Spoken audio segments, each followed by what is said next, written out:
See you, nice to be seen. Always great to be part of your day. It's been 1 year since 2024 Topps Baseball Series 1 came out, so let's take a look back at it. What was the set design like? How did it fit? Was it a winner? And perhaps most importantly to some of you, what are the most valuable cards out of the set now that they've had a year to percolate through the market? Without further ado, let's get to it.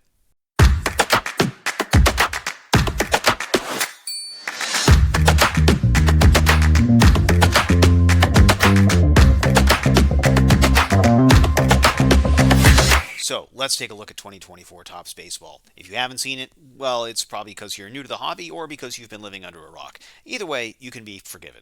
So here's what the cards look like. It's a great design. It really harkens back to 1986 Topps. I think there's a few hints from some other series, but I really love this black to white gradient. I love the neon effect on the team name. It's just all around a good looking set. And for those of you who collect chrome, it really, really pops in the chrome.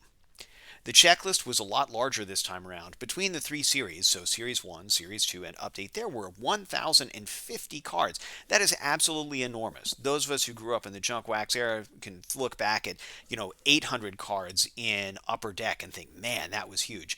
This is bigger. This is bigger by 25, well, 20%, I guess, anyway, than Upper Deck. So it's a bananas big set. It's really big. It does water down the value when you have that many cards, but, all in all, this was still a really great set for hunting rookies, at least a year on to their careers. And if you're looking to treat the whole set as a chase, there are some really good cards to follow.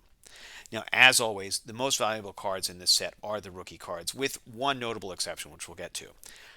A couple of quick rules. First off, we're using eBay sales to determine what are the most valuable cards, not any other format. We are looking at the gold numbered out of 2024 parallels. The reason for that is it's a pretty common parallel. It's actually the largest parallel in terms of print run that's numbered.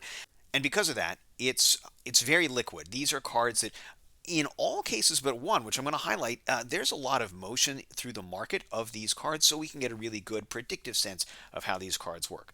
Another caveat, this does include Update, and of course, Update hasn't really had time to stabilize, but we're heading into 2025 Series 1 release in just a few days from when I'm recording this video, so, let's be honest, we've got to move on from 2024. Now, the most valuable card in this set is Paul Skenes. We've got him here. You do not need to worry about PSA 10 value on this card because he is such a hot ticket right now. Even his ungraded gold goes for more than almost anyone else's graded cards. But if you're looking to buy this in PSA 10, you're going to be spending $750, give or take a little bit. Now, Jackson Chourio of the Brewers had a breakout season of his own. He accumulated 3.9 WAR. He just really looked good. Bob Uecker loved him, and anything Bob Uecker likes, I also like. That's why I drink Miller Lite beer. His early season started out kind of rough, but he figured it out just before the All-Star break. Don't be shocked to see his gold cards numbered out of 2024 to go for over $300, sometimes approaching $350 or $400. Now, Jason Dominguez is a close third here at $250 or so in a 10, but he only batted 179. He had 2 home runs, and he only appeared in 18 games before he got hurt. If he is going to break out, he has to do it this year, or there are going to be a lot of Jason Dominguez homers left holding the bag. Elly De La Cruz follows up pretty closely, and in some cases, actually a little more than Chourio. Elly De La Cruz had a fantastic rookie season. He had a really, really good sophomore season, too. He's a great producer for the Cincinnati Reds.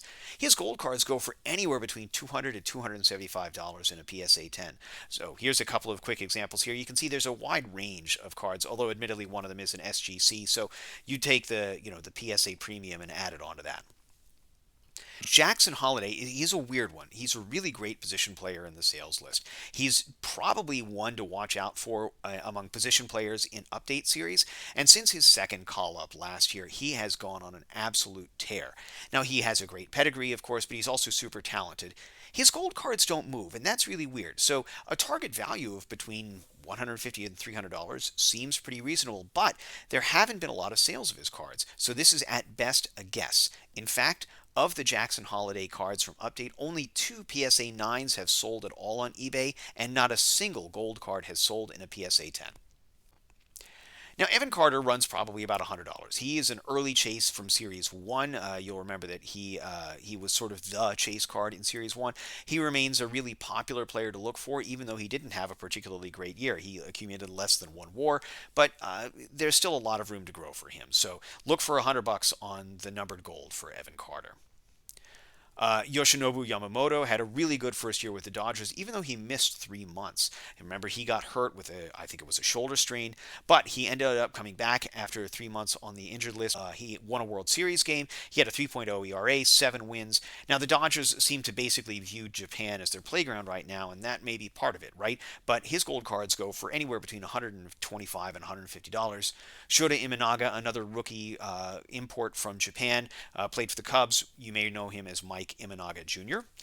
He had a really great year, and he prices for about $75 in a PSA 10.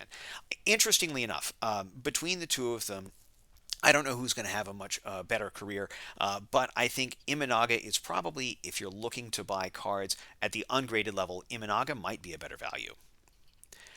Pete Crow Armstrong is another great Cubs player who, at least right now, is a rookie to hunt for. Well, at this point, he's going to be a second year player, but if you're buying 2024, it's rookie cards.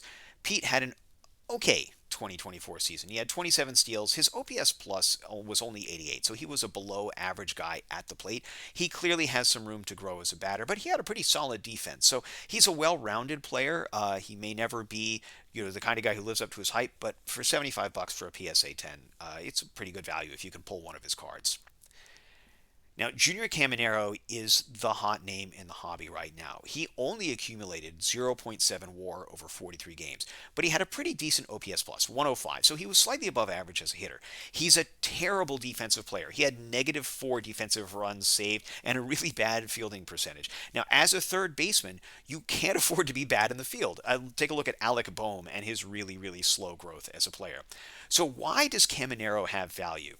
Honestly, it's probably the same reason as Jason Dominguez. He's hyped. And he came back in August. He showed that he'd grown as a talent, as a batter, but he's going to have to really show up that year, this coming year. And I'll be honest, his bat flip in the Dominican Winter League absolutely will not hurt.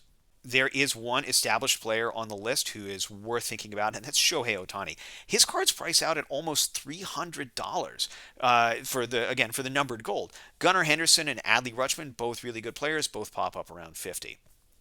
I mentioned in another video a player that I think is probably worth thinking about. That's Colton Cower.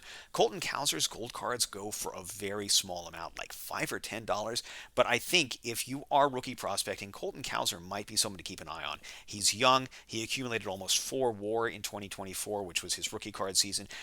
He's got a really great performance. He plays a set of positions that's around the outfield. I think he's probably someone to keep an eye on. But there you have it. The most valuable cards in 2024 Topps Baseball 1 year later. Where will these cards end up? Well, only the market will tell us. But for right now, if you're looking to pull cards, if you're looking to hunt cards in packs and boxes, these are the guys to look out for. Thanks for watching. We'll see you next time. Don't forget, like, subscribe, comment down below. Who did I miss? Who do I need to think about? Who is the up-and-comer? Let me know. Thanks for watching.